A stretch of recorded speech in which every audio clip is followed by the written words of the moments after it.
Project H এর আজকের finance banking ও বীমা প্রথম পত্রের দ্বিতীয় দ্বিতীয় ষষ্ঠ ক্লাস।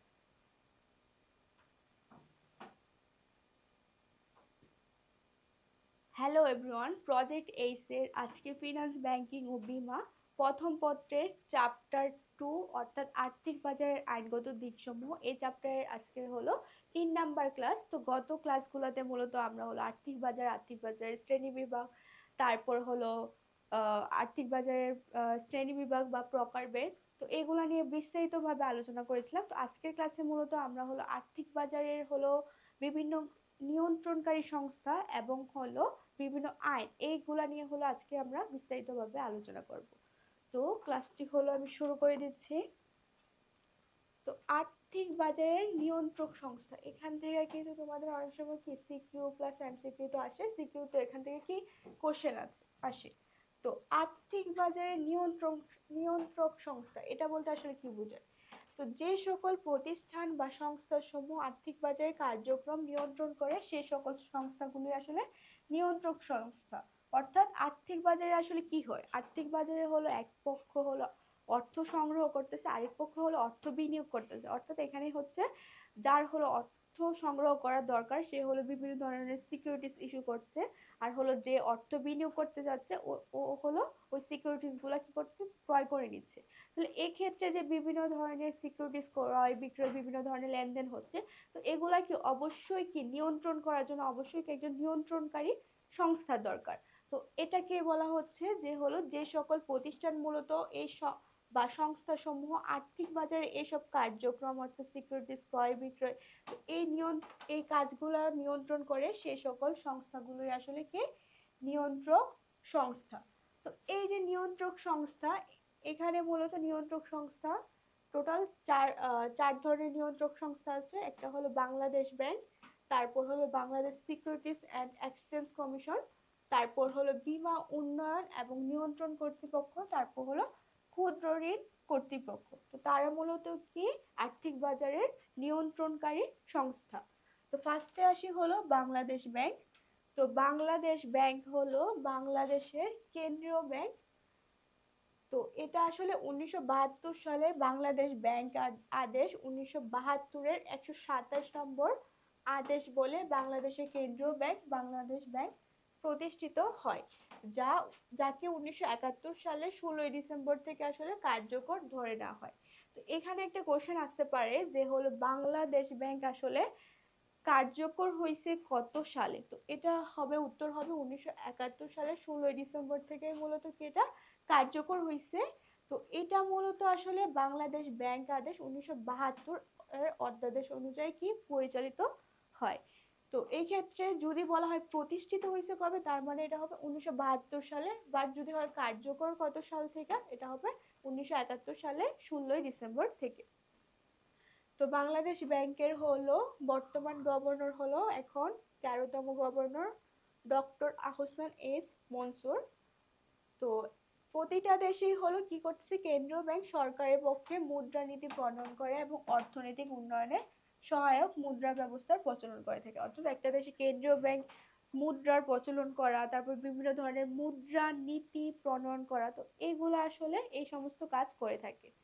তো এক্ষেত্রে এই যে বাংলাদেশ ব্যাংকের কাজগুলো যদি আমরা একটু দেখি, বাংলাদেশ ব্যাংকের কাজগুলো এখানে দেওয়া হয়েছে যে বাংলাদেশ ব্যাংক বাণিজ্যিক ব্যাংকগুলোর কার্যাবলী সংক্রান্ত রিপোর্ট বাংলাদেশ ব্যাংক নিয়মিতভাবে সংগ্রহ ও পর্যালোচনা করে। অর্থাৎ যেগুলো বাণিজ্যিক ব্যাংক আছে ওই বাণিজ্যিক ব্যাংকগুলো নিয়মিত আর্থিক প্রতিবেদন কি করতে হয়, বাংলাদেশ ব্যাংকের কাছে প্রকাশ করতে হয়। তাহলে এক্ষেত্রে তারা ঠিকভাবে তাদের কার্যাবলীগুলো করছে কিনা, তো এগুলা মূলত কি করতেছে বাংলাদেশ ব্যাংক নিয়ন্ত্রণ করতেছে। তারপরে হলো মুদ্রা প্রচলন ও নিয়ন্ত্রণ করে থাকে। অর্থাৎ একটা দেশের কেন্দ্রীয় ব্যাংক হলো মুদ্রা প্রচলন করে থাকে। তাহলে বাংলাদেশে হলো বাংলাদেশ ব্যাংক, তো বাংলাদেশ ব্যাংক কি মূলত কি বাংলাদেশে কি মুদ্রা প্রচলন করে থাকে। তো যেটাকে আমরা বলি আমাদের দেশের মুদ্রার নাম হলো কি টাকা। তো এই টাকা মূলত হলো বাংলাদেশ ব্যাংকই প্রচলন করে থাকে এবং নিয়ন্ত্রণ করে। অর্থাৎ এই যে মুদ্রা বা টাকা যে প্রচলন করতেছে, তো এটাকে কি করতেছে আবার নিয়ন্ত্রণও করতেছে। এই যে নিয়ন্ত্রণ অর্থাৎ একটা অর্থনীতিতে কি পরিমাণ টাকা আসলে ছাড়া হবে, তো এটা প্রবাহ, এটা আসলে কি করতেছে, কেন্দ্রীয় ব্যাংক আসলে নিয়ন্ত্রণ করতেছে।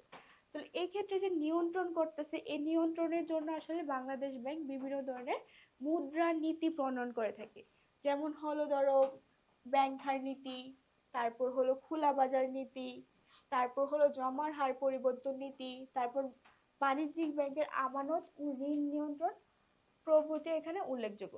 এখানে এই যে বিভিন্ন ধরনের নীতি যে দেওয়া হয়েছে, ব্যাংক হার নীতি, খোলা বাজার নীতি, জমার হার পরিবর্তন নীতি, তো এই নীতিগুলোর সম্পর্কে হলো তোমাদের হলো সেকেন্ড পেপার, অর্থাৎ যেটা হলো ব্যাংকিং ও বিমা, ওইখানে হলো কেন্দ্রীয় ব্যাংক চ্যাপ্টারে এই নীতিগুলো সম্পর্কে বিস্তারিত ভাবে আলোচনা করা হয়েছে। তো ওই চ্যাপ্টারের মূলত হলো আমি কি এই টপিকগুলো পড়াবো।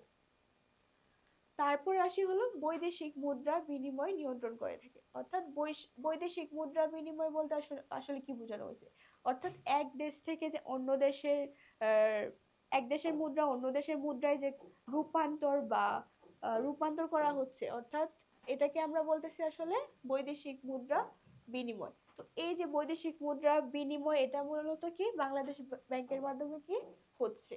তারপর হলো তালিকাভুক্ত ব্যাংক ও NBFI এগুলাকে কি করতেছে, নিয়ন্ত্রণ করতেছে। তো তালিকাভুক্ত ব্যাংক বলতে বোঝায় যে ব্যাংকগুলো আসলে কি বাংলাদেশ ব্যাংকের আন্ডারে কি লিস্টেড আছে, ওইগুলাকে বলতেছে তালিকাভুক্ত ব্যাংক। এই তালিকাভুক্ত ব্যাংকগুলা হলো বাংলাদেশ ব্যাংকের যে নিয়ম নীতি আদেশ ওইগুলা কি মেনে চলতে বাধ্য। তো যে প্রতিষ্ঠানগুলো হলো লিস্টেড ওইগুলাই হলো ওই তালিকাভুক্ত ব্যাংক। তারপরে আসলে NBFI, এটা আসলে কি, এটার ফুল ফর্ম হলো নন ব্যাংক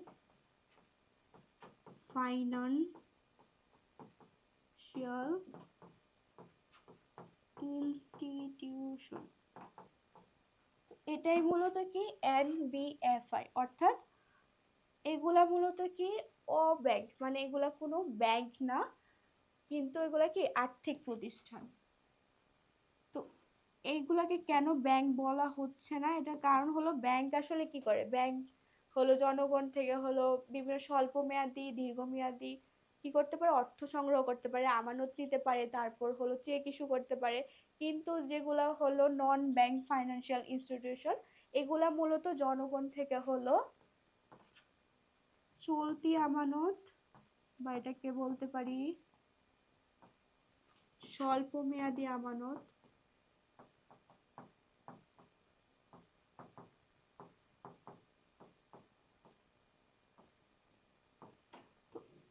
এটা আসলে কি সংগ্রহ করতে পারে না।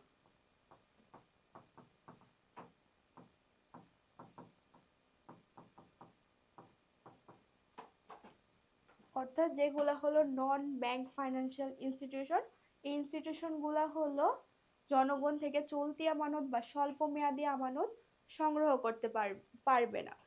কিন্তু যেগুলো হলো ব্যাংক, ব্যাংক কিন্তু জনগণ থেকে হলো স্বল্প মেয়াদি দীর্ঘমেয়াদি দুইভাবে কি টাকা কালেক্ট করতে পারে বা ডিপোজিট সংগ্রহ করতে পারে। তো নন ব্যাংক ফাইন্যান্সিয়াল ইনস্টিটিউশন এটা পারে না। তো তারপরে আসি হলো এটার আরেকটা নাম হলো ডিমান্ড ডিপোজিট।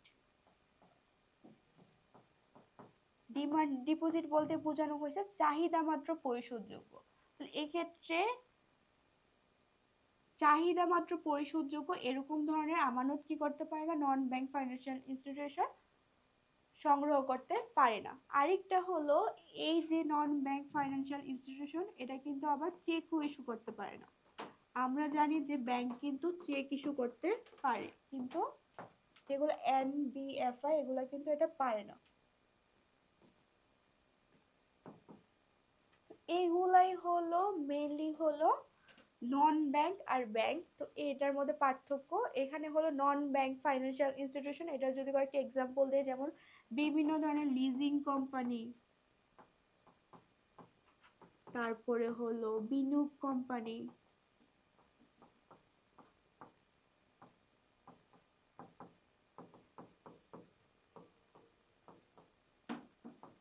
এগুলা মূলত কি নন ব্যাংক ফাইন্যান্সিয়াল ইনস্টিটিউশনের এক্সাম্পল। তো বাংলাদেশ ব্যাংক কি করতেছে, বাংলাদেশ ব্যাংক হলো বিভিন্ন ধরনের তালিকাভুক্ত ব্যাংক, আবার হলো যেগুলো NBFI আছে নন ব্যাংক ফাইন্যান্সিয়াল ইনস্টিটিউশন, এগুলার সব ধরনের প্রতিষ্ঠানগুলোর কি কার্যক্রমকে নিয়ন্ত্রণ করতেছে, তদারকি করতেছে। তো এইগুলাই মূলত কি বাংলাদেশ ব্যাংকের কাজ। তারপর হলো আরো কিছু কাজ আছে, যেমন হলো সরকারের হয়ে বিভিন্ন ধরনের কাজ করে থাকে। অর্থাৎ সরকারের হয়ে ধরো সরকারের তহবিল সংরক্ষণ করা, তারপর হলো সরকারকে বিভিন্ন ধরনের পরামর্শ প্রদান করা, তারপর সরকারের হয়ে বিভিন্ন ধরনের ফান্ড কালেক্ট করা। তো এগুলা কি বাংলাদেশ ব্যাংক সরকারের হয়ে করে থাকে। তো এগুলাই মূলত কাজ। তারপরে আসি হলো আরেকটা নিয়ন্ত্রণকারী সংস্থা, যেটা হলো Bangladesh securities and exchange commission. তো এই যে এটাকে সংক্ষেপে বলা হয় BSCIC, Bangladesh securities and exchange commission. এটা কিন্তু তোমাদের ফুল ফর্ম আসে, তো এটার কিন্তু অবশ্যই কি বানান সহ ফুল ফর্মটা ভালোভাবে জানতে হবে। তো দেশের স্টক এক্সচেঞ্জ গুলোকে বা শেয়ার বাজার গুলোকে সঠিকভাবে পরিচালন ও নিয়ন্ত্রণের জন্য 1993 সালে সিকিউরিটিজ অ্যান্ড এক্সচেঞ্জ আইনের আওতায় সিকিউরিটিজ অ্যান্ড এক্সচেঞ্জ কমিশন গঠন করা হয়। অর্থাৎ যেটা হলো বিসেক, বিসেক মূলত কি করে হলো একটা দেশের মূলধন বাজার, যেটা হলো দীর্ঘমেয়াদী বাজার বা শেয়ার বাজার, এগুলোকে কি করতেছে নিয়ন্ত্রণ করতেছে। যেটা হলো আমরা দেখছিলাম অর্থ বাজার বা স্বল্প মেয়াদী বাজার, এটা কিন্তু বাংলাদেশ ব্যাংক, এটার হলো নিয়ন্ত্রণকারী সংস্থা বাংলাদেশ ব্যাংক। বাট যেটা হলো মূলধন বাজার বা দীর্ঘমেয়াদী বাজার, শেয়ার বাজার, এগুলা নিয়ন্ত্রণকারী সংস্থা হলো Bangladesh securities and exchange commission. এটা মূলত অর্থ মন্ত্রণালয়ের অধীনে পরিচালিত।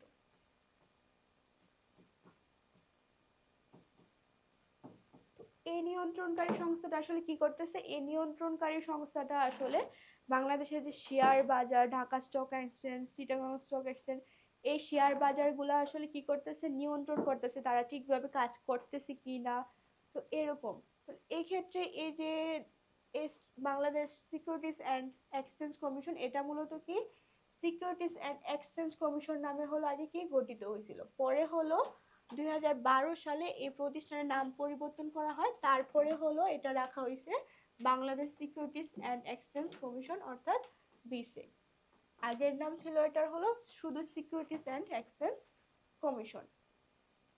তো বর্তমানে হলো বিসিকের হলো বর্তমান চেয়ারম্যান হলো জনাব খন্দকার রাশেদ মাকসুদ।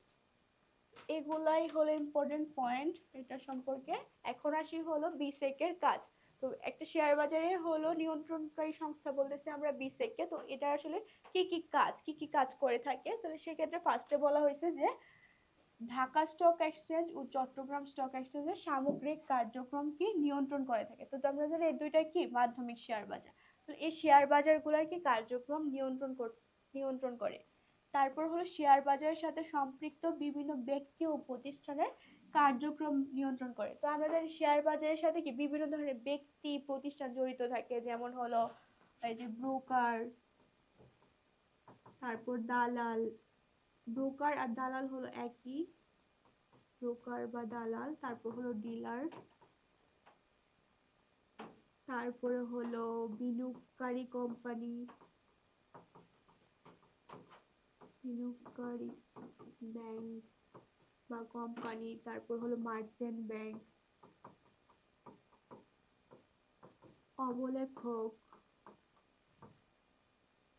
এরকম বিভিন্ন ধরনের কি থাকে প্রতিষ্ঠান থাকে। তো এই প্রতিষ্ঠানের কাজগুলো কি করতেছে নিয়ন্ত্রণ করতেছে। তারপর হলো বিধি বহির্ভূতভাবে বা অন্যায়ভাবে কোনো একটি কোম্পানি কর্তৃক অপর কোনো কোম্পানির সকল শেয়ার বা সম্পদ ক্রয়ের প্রক্রিয়াকে প্রতিহত করা। অর্থাৎ কোনো একটা কোম্পানি যদি অন্য আরেকটা কোম্পানির সব ধরনের শেয়ার ক্রয় করে নেয়, তাহলে এক্ষেত্রে এটা যথাযথভাবে করতেছে কিনা, তো এক্ষেত্রে যে নিয়ম আছে ওই নিয়মগুলো আসলে যথাযথভাবে ফলো করতেছে কিনা, তো এগুলা আসলে এই বিসেক দেখাশোনা করে। তারপরে আসি হলো শেয়ার বাজারে কর্মরত সব ধরনের স্বশাসিত প্রতিষ্ঠানসমূহের নিবন্ধন, তারপর হলো নিয়ন্ত্রণ, মনিটরিং, এই কাজগুলো কি নিশ্চিত করে থাকে। তারপর হলো শেয়ার বাজারে সংগঠিতব্য সব ধরনের চুরি, জালিয়াতি ইত্যাদি চিহ্নিত করে এবং তার প্রতিকার করে থাকে। তারপর হলো শেয়ার বাজারে কর্মরত মধ্যস্থতাকারী সংস্থাসমূহের জন্য বিশেষ প্রশিক্ষণের ব্যবস্থা করে। যেসব মধ্যস্থতাকারী সংস্থা আছে। তারপরে আসি হলো সঠিক ও নিরপেক্ষ হিসাব সংরক্ষণ ও অডিটিং নিশ্চিত করে থাকে, অর্থাৎ যে শেয়ার বাজারে যে কোম্পানিগুলো তালিকাভুক্ত আছে ওই তালিকাভুক্ত কোম্পানিগুলো সঠিকভাবে অডিটিং করাচ্ছে কিনা, তো এই বিষয়টাকে বিসেক নিশ্চিত করে। তারপরে হলো শেয়ার বাজার সংক্রান্ত বিভিন্ন তথ্য সংরক্ষণ করে থাকে, তারপর সেগুলো বিশ্লেষণ করে এবং প্রয়োজনীয় সুযোগ তৈরি করে, যার মাধ্যমে জনগণ শেয়ার বাজারের সার্বিক কার্যক্রম সম্পর্কে বুঝতে পারে। অর্থাৎ এখানে কি করতেছে, বিসেক হলো বিভিন্ন ধরনের শেয়ার বাজার সম্পর্কিত তথ্য সংরক্ষণ করে, তারপর ওইগুলো বিশ্লেষণ করে, তারপর হলো বিভিন্ন ধরনের তথ্য প্রকাশ করে। তো ওই তথ্যগুলোর ভিত্তিতে হলো জনগণ বুঝতে পারে যে শেয়ার বাজারের কি সার্বিক অবস্থা কিরকম। এগুলাই মূলত কি বিসেকের প্রধান কাজ। তো তারপরে আসি হলো 3 নাম্বার নিয়ন্ত্রণকারী সংস্থা, সেটা হলো বীমা উন্নয়ন এবং নিয়ন্ত্রণ কর্তৃপক্ষ। তো এটা আসলে কি, এটা হলো বাংলাদেশের বীমা প্রতিষ্ঠান সমূহকে নিয়ন্ত্রণের জন্য 2010 সালে গঠন করা হয় বীমা উন্নয়ন এবং নিয়ন্ত্রণ কর্তৃপক্ষ, যা insurance development and regulatory authority নামে পরিচিত। অর্থাৎ এটাকে সংক্ষেপে বলা হয় IDRA, অর্থাৎ ইন্স্যুরেন্স ডেভেলপমেন্ট রেগুলেটরি অথরিটি।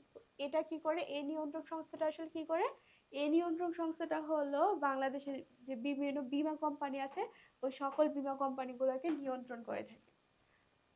তো বীমা উন্নয়ন এবং নিয়ন্ত্রণ কর্তৃপক্ষের কার্যাবলী ও দায়িত্ব, এখানে আসলে এই বীমা কোম্পানি নিয়ন্ত্রণকারী সংস্থা IDRA, তো এটার কার্যাবলীগুলো কি দেওয়া হয়েছে। এখানে কি করে, বাংলাদেশের বীমা কোম্পানি বা বীমা ব্যবসাগুলোকে কি করতেছে, নিয়ন্ত্রণ ও তদারকি করতেছে। অর্থাৎ বাংলাদেশের যেসব বীমা ব্যবসা আছে ওগুলো ঠিকভাবে কাজ করতেছে কিনা, তো এগুলার নিয়ন্ত্রণ এবং তদারকি করতেছে। তারপর হলো বীমা নীতির পলিসি হোল্ডার ও অন্যান্য স্বার্থ সংশ্লিষ্ট পক্ষসমূহের স্বার্থ রক্ষা করা, অর্থাৎ বীমা কোম্পানির সাথে যে সকল স্বার্থ সংশ্লিষ্ট পক্ষ আছে তো তাদের স্বার্থ রক্ষা করা। তাহলে এক্ষেত্রে ধরো যে হলো বীমা নীতির পলিসি হোল্ডার, অর্থাৎ যে বীমা গ্রহীতা বা বীমা ক্রয় করতেছে, সেক্ষেত্রে হলো ওই বীমা গ্রহীতাকে বীমা কোম্পানি ঠিকভাবে হলো তার হলো যে অর্থ সেটা দিচ্ছে কিনা, তো এগুলো কি করে, এই যে IDRA এগুলা তদারকি করে।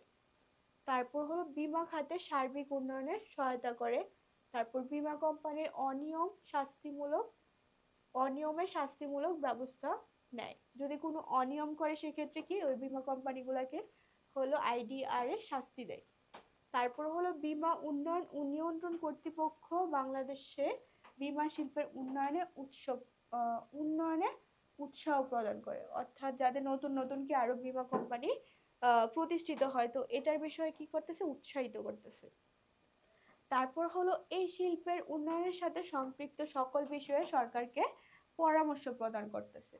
তারপর হলো তাছাড়া বাংলাদেশে বীমা ও পুনর্বীমা সেবার মান উন্নয়নে সংশ্লিষ্ট প্রশিক্ষণ কেন্দ্রসমূহের উন্নয়নে বীমা উন্নয়ন ও নিয়ন্ত্রণ কর্তৃপক্ষ উৎসাহ প্রদান করতেছে। তো এগুলাই মূলত কি IDRA এটার কার্যাবলী। তো এই কার্যাবলীগুলো তোমাদেরকে একটু মনে রাখতে হবে, কারণ এগুলোকে অনেক সময় সিকিউতে আসে। তো সিকিউতে আসলে কিন্তু তোমাদের ব্যাখ্যা করতে বলে, তো ব্যাখ্যা যখন করতে বলে তখন তোমরা এই পয়েন্টগুলোকে দিতে পারো। তারপরে আসি হলো 4 নাম্বার। তার 4 নাম্বার বলা হয়েছে ক্ষুদ্র ঋণ নিয়ন্ত্রণ কর্তৃপক্ষ, অর্থাৎ মাইক্রো ক্রেডিট রেগুলেটরি অথরিটি। তো এটা কি করতেছে, ক্ষুদ্র ঋণ, এখানে এখানে ক্ষুদ্র ঋণ যে সংস্থাগুলো আছে যারা হলো ক্ষুদ্র ঋণ স্বল্প মেয়াদের জন্য হলো ক্ষুদ্র ক্ষুদ্র ঋণ সরবরাহ করে, যেমন কৃষকদের, ক্ষুদ্র উদ্যোক্তাদের, তারপর নারীদের। তো এই সকল যে প্রতিষ্ঠানগুলো আছে যেগুলো হলো ক্ষুদ্র ঋণ সংস্থা বা প্রতিষ্ঠান, ওইগুলাকে আসলে নিয়ন্ত্রণ করতেছে হলো এই যে মাইক্রো ক্রেডিট রেগুলেটরি অথরিটি, অর্থাৎ MRA, এই নিয়ন্ত্রণকারী সংস্থাটা।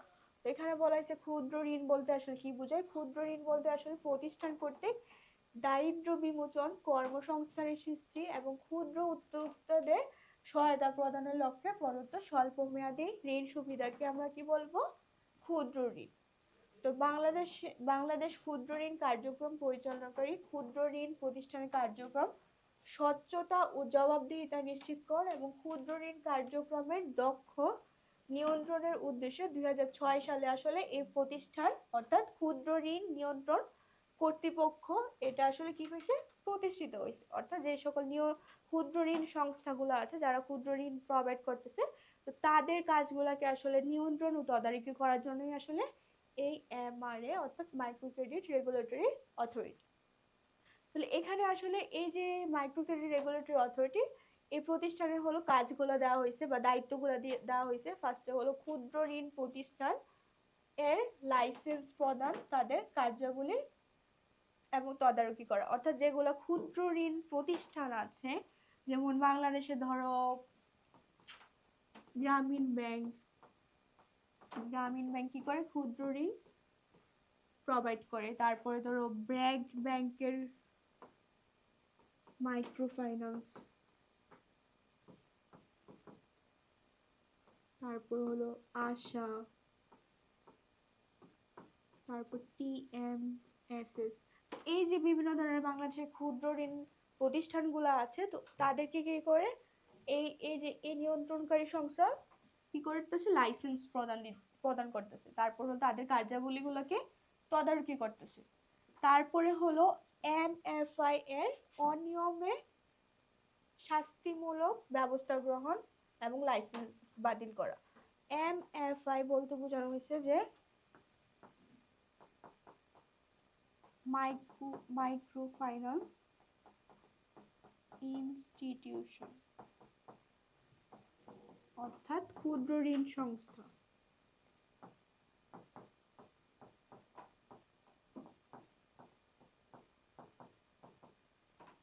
তো এই ক্ষুদ্র ঋণ সংস্থার কি যদি কোনো এরকম এই ক্ষুদ্র ঋণ সংস্থা বা প্রতিষ্ঠানগুলো কোনো অনিয়ম করে, তাদের কি শাস্তিমূলক ব্যবস্থা নিতে পারে, তাদের লাইসেন্স বাতিল করে দিতে পারে।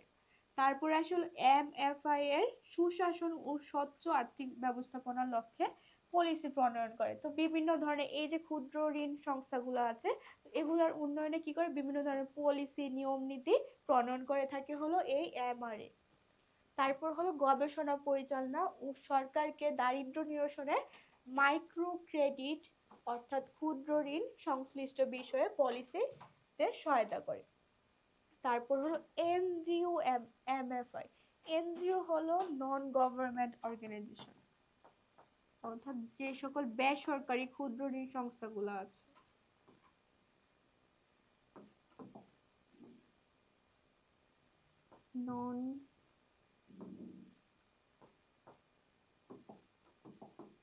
নন গভর্নমেন্ট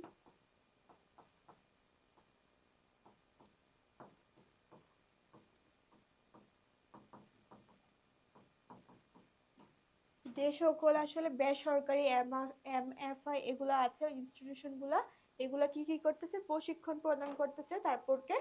তারপর সরকারকে ইনক্লুসিভ ফাইন্যান্সিয়াল মার্কেট তৈরিতে সহায়তা প্রদান করতেছে। ইনক্লুসিভ ফাইন্যান্সিয়াল মার্কেট বলতে কি বোঝানো হয়েছে, তো এমন একটা ফাইন্যান্সিয়াল মার্কেট বা আর্থিক বাজার যেখানে আসলে কি সব ধরনের মানুষই কি করতেছে, অংশগ্রহণ করতেছে। তো এই ক্ষেত্রে দেখো দেখো ক্ষুদ্র ঋণ সংস্থা যেগুলো আছে, আমরা বলতেছি গ্রামীণ ব্যাংক, তারপর ব্যাংকের মাইক্রো ফাইন্যান্স, আশা, টিএমএসএস, তো এগুলা কি ক্ষুদ্র ঋণ সংস্থা। তো এগুলো আসলে কি করতেছে, দারিদ্র বিমোচন ও কর্মসংস্থান সুযোগ সৃষ্টিতে বিভিন্ন ধরনের ক্ষুদ্র উদ্যোক্তা, তারপর হলো কৃষক, নারীদের কি কি করতেছে, ক্ষুদ্র ক্ষুদ্র ঋণ দিচ্ছে স্বল্প সময়ের জন্য। তার মানে কি তারাও ফাইন্যান্সিয়াল মার্কেটে প্রবেশ করতে পারতেছে এই যে এই ক্ষুদ্র ঋণ সংস্থাগুলোর কারণে। তো এটাই বলা হচ্ছে যে যেখানে আসলে সব ধরনের মানুষই কি অংশগ্রহণ করতে পারতেছে শ্রেণী পেশার, এটাকে বলা হচ্ছে ইনক্লুসিভ ফাইন্যান্সিয়াল মার্কেট। তো এই যে এই প্রতিষ্ঠানগুলোর মাধ্যমে কি হচ্ছে, সরকারকে কি করতেছে, ইনক্লুসিভ ফাইন্যান্সিয়াল মার্কেট গঠনে সহায়তা করতেছে। তারপর হলো ক্ষুদ্র ঋণ খাতে অগ্রাধিকার খাত নির্ধারণে পলিসি সাপোর্ট দেওয়া, অর্থাৎ সরকারের সাথে মিলে বিভিন্ন ধরনের পলিসি তৈরি করতেছে এই খাতের কিভাবে আরো উন্নয়ন করা যায়। তো এগুলাই মূলত এমআরএ অর্থাৎ ক্ষুদ্র ঋণ নিয়ন্ত্রণ কর্তৃপক্ষ, তো এই সংস্থার কি দায়িত্ব। তো এগুলাও কি তোমাদের মনে রাখতে হবে। তো তো এইগুলাই ছিল মূলত হলো আমাদের 4টা যে নিয়ন্ত্রণকারী সংস্থা ফাইন্যান্সিয়াল মার্কেটের। তো এটা নিয়ে বিস্তারিতভাবে আলোচনা করলাম। এবার আসি হলো আর্থিক বাজার সংশ্লিষ্ট আইনসমূহ, অর্থাৎ আর্থিক বাজারে হলো বিভিন্ন ধরনের আইন আছে। ওই আইনগুলো হলো বিভিন্ন ধরনের আর্থিক প্রতিষ্ঠান সবাইকে কি করতে হয়, মেনে চলতে হয়। তাহলে এই ক্ষেত্রে হলো এই যে বিভিন্ন ধরনের আইন আছে, এই আইনগুলো সম্পর্কে তোমাদের একটু ধারণা থাকতে হবে। আর হলো কোন আইন কত সালের, এগুলো সম্পর্কে কি তোমাদের জানতে হবে। তো ফার্স্টে আসি হলো চুক্তি আইন। তো চুক্তি আইন মেনলি হলো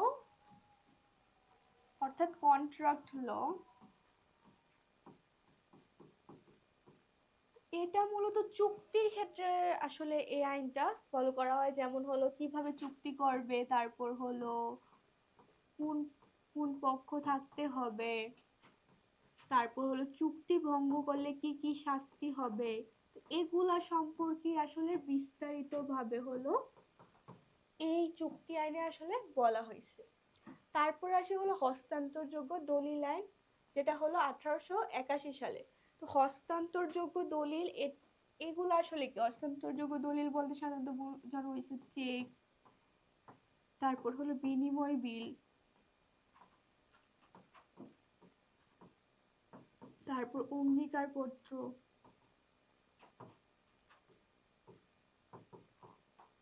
এইগুলা মূলত হলো হস্তান্তরযোগ্য দলিল। তো এরকম আরো কিছু আছে। তাহলে হস্তান্তরযোগ্য দলিল বলতে বোঝানো হয়েছে যেগুলা কি এক বাহক থেকে আরেক বাহকের কাছে কি ট্রান্সফার করা যায়, অর্থাৎ হাত বদল করা যায়। তাহলে এই ক্ষেত্রে এগুলা কি শর্তহীন আদেশ দেয়, মানে এগুলা হলো শর্তহীন দলিল। এখানে কি শর্ত নাই, শর্ত ছাড়া কি এগুলা কি হস্তান্তর করা যায়, এই জন্য এগুলা কি হস্তান্তরযোগ্য দলিল আইন। তাহলে এই ক্ষেত্রে হলো এই হস্তান্তরযোগ্য দলিল আইন 1881 সালের। এখানে হলো বিভিন্ন ধরনের হস্তান্তরযোগ্য দলিল, তো এটা কিভাবে তৈরি করতে হবে, কোন কোন পক্ষ থাকবে, তো এগুলো সম্পর্কে আসলে কি বিস্তারিতভাবে বলা হয়েছে। তারপর হলো অংশীদারি আইন। অংশীদারি আইন হলো মূলত অংশীদারি ব্যবসার ক্ষেত্রে প্রযোজ্য। অর্থাৎ অংশীদারি ব্যবসায় তো আমরা জানি যে চুক্তির ভিত্তিতে যখন দুইয়ের অধিক অংশীদার, সর্বোচ্চ হলো 20 জন, যখন মুনাফা অর্জনের উদ্দেশ্যে চুক্তির ভিত্তিতে ব্যবসা করে তখন সেটাকে অংশীদারি ব্যবসা। তো কিভাবে আসলে অংশীদারি ব্যবসায় গঠন করতে হবে, তারপর হলো এটা কিভাবে পরিচালনা করতে হবে, তারপর এটা নিবন্ধন সম্পর্কে, তারপর হলো বিলুপ সাধন সম্পর্কে, তারপর হলো দায়, তারপর মুনাফা বন্টন,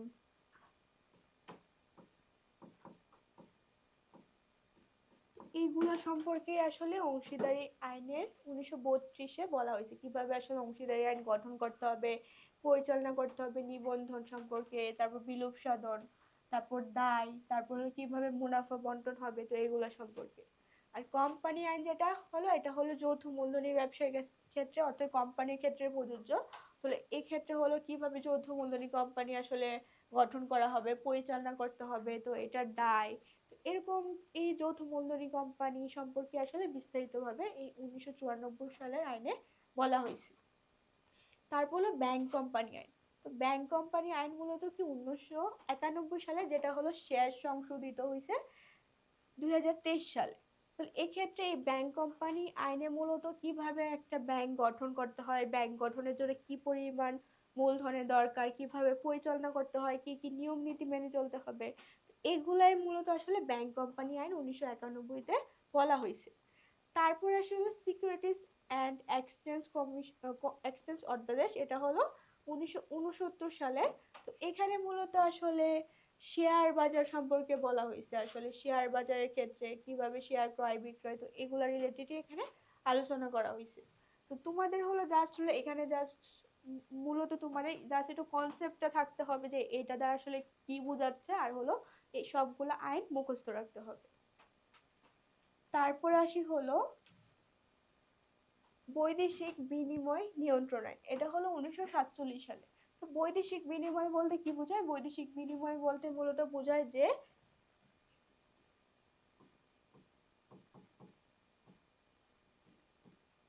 এক দেশের মুদ্রা অন্য দেশের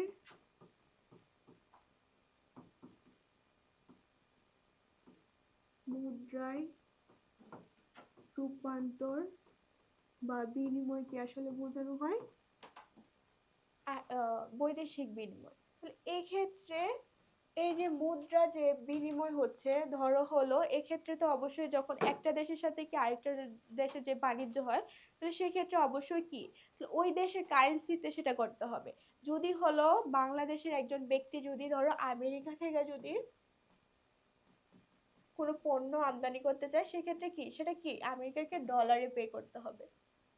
তাহলে কিন্তু বাংলাদেশে কি, বাংলাদেশে হলো কি আমাদের মুদ্রা হলো টাকা, তাহলে সেক্ষেত্রে অবশ্যই কি টাকাকে অবশ্যই কি ডলারে কনভার্ট করতে হবে। তারপর কনভার্ট করে তারপর হলো এই ডলারে হলো আমেরিকা থেকে পণ্য আমদানি করতে হবে। একইভাবে হলো আমেরিকাও যদি হলো বাংলাদেশের সাথে কোনো বাণিজ্য করতে চায় বা লেনদেন করতে চায়, তাহলে সেক্ষেত্রে হলো আমাদের দেশের কারেন্সিতে সেটা কি কনভার্ট করে নিতে হবে। তাহলে এই ক্ষেত্রে যে এই যে মুদ্রা যে কনভার্ট করা, এটার যে বিনিময়, তো এক্ষেত্রে হলো কিভাবে এটা করা হবে, তো এটার পর্যাপ্ত রিজার্ভ সংরক্ষণ করা, তো এগুলা মূলত হলো এই যে বৈদেশিক বিনিময় নিয়ন্ত্রণ আইনে বলা হয়েছে 1947 সালে। তারপর হলো আর্থিক প্রতিষ্ঠান আইন, এটা হলো 1993 সালে। তো আর্থিক প্রতিষ্ঠান আইন মূলত যেগুলা এনবিএফআই আছে, অর্থাৎ নন ব্যাংক ফাইন্যান্সিয়াল ইনস্টিটিউশন, তো এগুলাকে মূলত বোঝানো হয়েছে এখানে আর্থিক প্রতিষ্ঠান দ্বারা। তো যেগুলো ব্যাংক আছে, তো ব্যাংকের জন্য কি আলাদা আইন আছে, যেটা হলো ব্যাংক আইন 1991। যেগুলো হলো নন ব্যাংক ফাইন্যান্সিয়াল ইনস্টিটিউশন, তো এইগুলো এটার জন্য মূলত কি এই আইনটা প্রযোজ্য। তো এটার মধ্যে হলো বিভিন্ন ধরনের বিনিয়োগ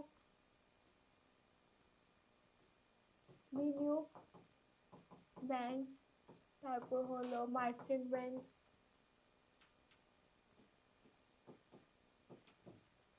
তারপর হলো লিজিং কোম্পানি, এটার মধ্যে কি অন্তর্ভুক্ত। তারপর আসলে অর্থ ঋণ আদালত আইন, এটা হলো 2003 সালের। তো এটাতে মূলত তো যদি কেউ ঋণ নেয়, তাহলে ঋণ আদায়ের ক্ষেত্রে যদি কোনো ঝামেলা হয় বা ঋণ আদায় সংক্রান্ত মামলা কিভাবে দ্রুত নিষ্পত্তি করা যায়, তো এটার বিচার সংশ্লিষ্ট আইনই হলো আসলে অর্থ ঋণ আদালত আইন। এটা মূলত কি 2003 সালের। এটা মূলত কি ঋণ আদায় সংক্রান্ত, ঋণ আদায়ের মামলা বিচার সংক্রান্ত আইন।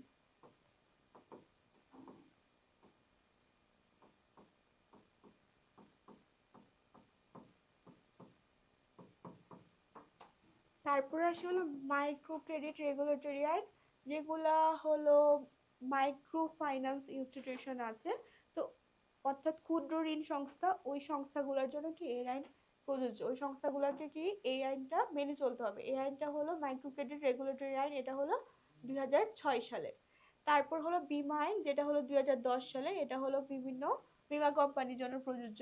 তারপর হলো মানি লন্ডারিং প্রতিরোধ আইন, যেটা হলো 2002 সালে, আর এটা শেষ সংশোধিত হয়েছে 2015 সালে।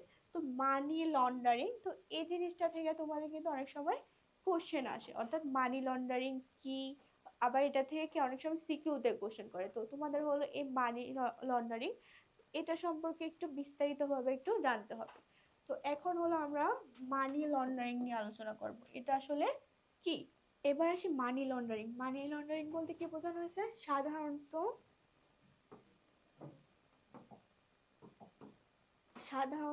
এখানে মানি লন্ডারিং, এখানে লন্ডারিং কথাটা দ্বারা বোঝাচ্ছে যে কোনো কিছু পরিষ্কার করা বা নোংরা জিনিস আসলে পরিষ্কার করা। তো আমরা অনেক সময় এই টার্মটা দেখি না, লন্ড্রি, পাড়াতে লন্ড্রি দোকান থাকে, তো এখানে আসলে কি করা হয়, এখানে হলো আমরা কাপড় দিয়ে সেটা কি পরিষ্কার করে দেয়। তাহলে এক্ষেত্রে হলো লন্ডারিং, লন্ডারিং কথাটা দ্বারা বোঝাচ্ছে পুরো নোংরা জিনিসকে আসলে কি পরিষ্কার করা।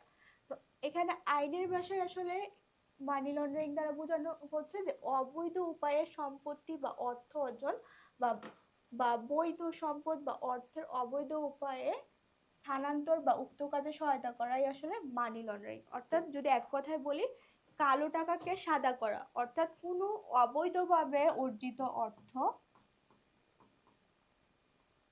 অবৈধভাবে অর্জিত অর্থ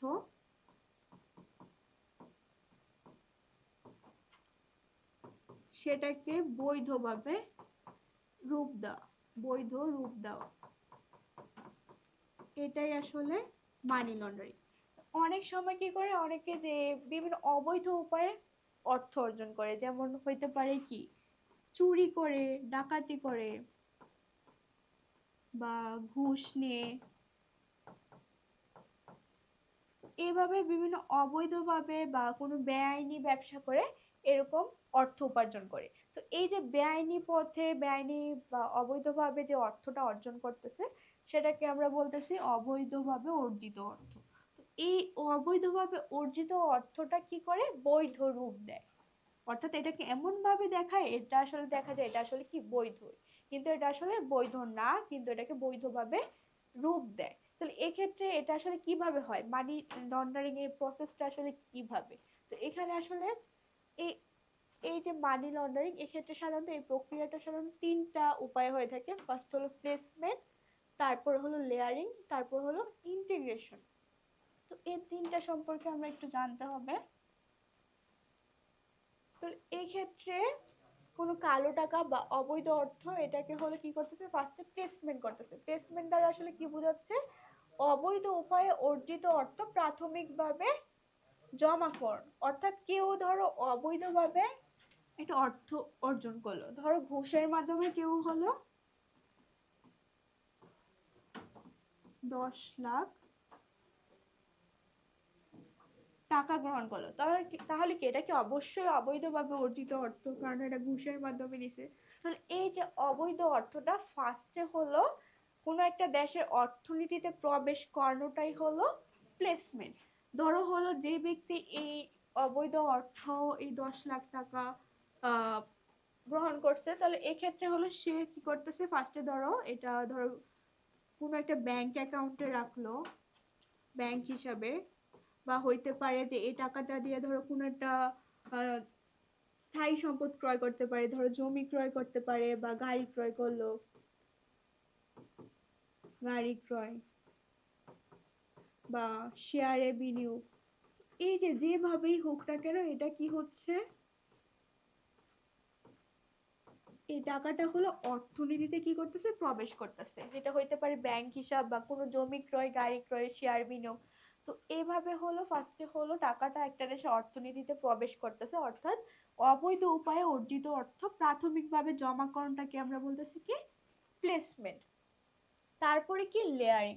লেয়ারিং এ কি করা হয়, পর্যায়ক্রমে ভিন্নমুখী লেনদেনের মাধ্যমে অর্থের উৎস গোপন করা হয়। তাহলে এই যে এটা করা হয় কেন কেন এই যে প্লেসমেন্টের মাধ্যমে যে অর্থটা একটা অর্থনীতিতে প্রবেশ করলো, অর্থাৎ এই অর্থটা একটা অর্থনীতির মধ্যে ঢুকানো হয়েছে, তাহলে এই অর্থটা কিন্তু যদি ধরো জমি ক্রয় বা গাড়ি ক্রয় এরকম ভাবে এভাবে যদি এটাতে এভাবে বিনিয়োগ করা হয়, সেক্ষেত্রে কিন্তু কোশ্চেন আসতে পারে যে এই জমি ক্রয়ের টাকাটা আসলে কোথা থেকে আসছে, বা গাড়ি ক্রয়ের টাকাটা কোথা থেকে আসলো। তাহলে এই যে কোশ্চেনটা আসলো, অর্থাৎ এখান থেকে কিন্তু উৎসটা ট্রেস করা সম্ভব তদন্তের মাধ্যমে। তো এই ক্ষেত্রে হলো যেটা হলো দ্বিতীয় ধাপ লেয়ারিং। তো লেয়ারিং এর মাধ্যমে হলো এই টাকাটা আসলে কোথা থেকে আসছে ওই উৎসগুলা গোপন করার চেষ্টা করা হয়। এটা করা হয় কিভাবে, পর্যায়ক্রমে ভিন্নমুখী লেনদেনের মাধ্যমে। অর্থাৎ ধরো তুমি হলো 10 লাখ টাকা, ধরো 10 লাখ টাকা দিয়ে ধরো একটা ব্যাংক হিসাবে রাখলা টাকাটা, ধরো এ ব্যাংকে রাখলা এই টাকা। এই ব্যাংক থেকে ধরো তুমি হলো টাকাটা ধরো কি করতে পারো, যে তুমি টাকাটা দিয়ে হলো শেয়ার ক্রয় করতে পারো। তো শেয়ার ক্রয় করে হলো এই শেয়ার ক্রয় ক্রয় করলা, তারপর হলো আবার শেয়ারটা বিক্রি করে দিলা, শেয়ারটা বিক্রি করে আবার হলো টাকাটা বি ব্যাংকে রাখলা। তারপরে ধরো এই যে বি ব্যাংকের শেয়ার টাকাটা আবার রাখলা, তারপর হলো এই বি ব্যাংক থেকে ধরো টাকাটা ধরো আবার তুমি বি ব্যাংকে যে টাকাটা রাখছো, ধরো এই টাকাটা তুমি কি করতেছো, আবার অন্য কোনো একটা অ্যাসেটে বিনিয়োগ করতেছো, বা ধরো কোনো একটা ধরো কি বলা যায় গোল্ড ক্রয় করলা। তারপর এই গোল্ড ক্রয়ের থেকে হলো তোমার হলো যে যে আয়টা হয়েছে ওইটা তুমি কি করতেছো, আবার এই গোল্ডটা বিক্রি করে ওইটার থেকে আবার টাকাটা ধরো সি ব্যাংকে রাখতেছো। তো এই ক্ষেত্রে ধরো কি করতেছো, টাকাটা কি প্লেসিং, অর্থাৎ টাকাটাকে লেয়ারিং করতেছো। অর্থাৎ ফার্স্টে হলো তুমি হলো এ ব্যাংকে টাকাটা রাখছিলা, তারপরে হলো তুমি সেটা থেকে আবার শেয়ারে বিনিয়োগ করছো, তারপর শেয়ারে বিনিয়োগ করার পর আবার শেয়ারটা বিক্রি করে সেটা কি টাকাটা তুমি বি ব্যাংকে রাখতেছো, আবার বি ব্যাংক থেকে ধরো টাকাটা নিয়ে তুমি আবার গোল্ডে বিক্রি, গোল্ডে বিনিয়োগ করতেছো, গোল্ডে তারপর বিক্রি করে গোল্ড বিক্রি করে সেটা আবার কি সি ব্যাংকে রাখতেছো।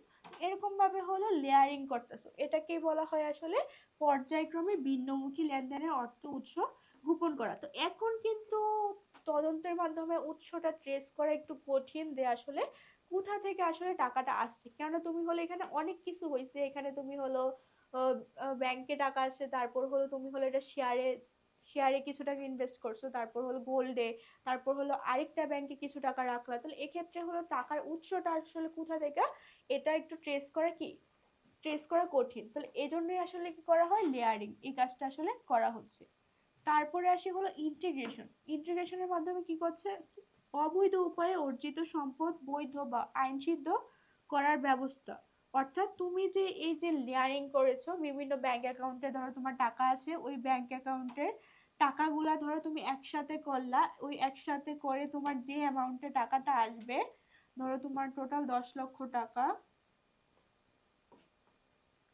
এই 10 লক্ষ টাকা তুমি কি করলা, এই 10 লক্ষ টাকা ধরো, এই 10 লক্ষ টাকা দিয়ে তুমি একটা জমি ক্রয় করলা বা কোনো একটা ফ্ল্যাট ক্রয় করলা। অর্থাৎ তুমি ওই টাকাটাকে তুমি কোনো একটা বৈধ একটা কাজে লাগাচ্ছ, ইনভেস্ট করতেছো। তো ওইটাকে আমরা বলতেছি আসলে কি ইন্টিগ্রেশন, অর্থাৎ অবৈধ উপায়ে অর্জিত সম্পদ বৈধ বা আইনসিদ্ধ করার ব্যবস্থা। অর্থাৎ এখন যদি বলা হয় যে তুমি এই যে জমি বা ফ্ল্যাট ক্রয় করছো, এটা টাকাটা কোথা থেকে আসছে, তাহলে এক্ষেত্রে তুমি হলো আগের যে লেয়ারিং ধাপগুলা করে আসছো, তো অনেকগুলো লেয়ারিং ধাপ, তাহলে এক্ষেত্রে হলো তোমার হলো টাকাটা কি ট্রেস করা এখন কঠিন, আসলে কোথা থেকে টাকা আসছে। তো তো এই যে এটা হলো অবৈধ উপায়ে যে অর্জিত সম্পদ বৈধভাবে আইনসিদ্ধ করতেছো। অর্থাৎ তুমি হলো কোনো একটা ফ্ল্যাট বা বাড়ি বিক্রি করতেছো, বাড়ি ক্রয় করতেছো, তারপর হলো আর্থিক সম্পদে বিনিয়োগ করতে পারতেছো, তারপর হলো শিল্প বা বাণিজ্যিক সেক্টরে বিনিয়োগ করতেছো। তাহলে এই যে এই তিনটা ধাপে আসলে কি করা হচ্ছে, তুমি যে অবৈধভাবে, যে ধরো একজন ব্যক্তি যে অবৈধভাবে 10 লক্ষ টাকা ঘুষ নিছে, ওই টাকাটা কি হচ্ছে বৈধ রূপ দিচ্ছে। অর্থাৎ বৈধভাবে লাস্টের দিকে কি হচ্ছে, একটা জমি বা ফ্ল্যাট ফ্ল্যাট ক্রয় করতেছে, অর্থাৎ এখানে টাকাটা কি করতেছে বিনিয়োগ করতেছে। তো এটাকে বলা হয় আসলে মানি লন্ডারিং প্রসেস। তো এখানে মূলত তিনটা প্রসেস, এটা থেকে কিন্তু অনেক সময় কি সিকিউতে কোশ্চেন আসে। তো এই চ্যাপ্টারটা মূলত আমাদের সবগুলো টপিকে আমি প্রায় কভার করেছি। তো আমি হলো নেক্সট ক্লাসে হলো এই চ্যাপ্টার থেকে হলো কিছু বিগত বোর্ড কোশ্চেন সলভ করিয়ে দিব। তো আজকের ক্লাস এতটুকুই। তো যদি অন্য কোনো কোশ্চেন থাকে তোমরা কমেন্ট সেকশনে সেটা জানাতে পারো।